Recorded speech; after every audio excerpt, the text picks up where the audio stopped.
யா பிச்சை போடுங்க. இருடா, இங்க பாரு 2 லட்சம் ரூபா ஆட்டம். சரிங்க. ரம்மிலே வந்து பெரிய கான்டெஸ்ட் போட்டிருக்கேன். இங்க பாரு உன் தட்டே அடிச்சிருவேன். ஐயா உங்க சர்க்கிள்ங்கயா? வந்துருச்சு வந்துருச்சு ஆடுங்கயா. போறேன் இருடா. டேய் என்னடா ஆச்சு? மாப்ள கன்ஃபார்ம் இரு வந்துடுறோம். ஐயா டிக்ளேர் பண்ணுங்க.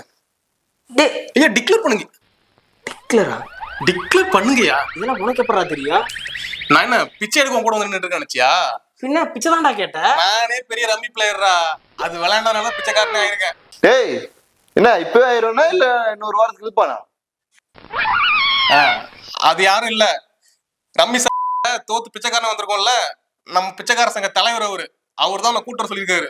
டேய் நான் இப்ப ஜெயிச்சிருவேன்லடா.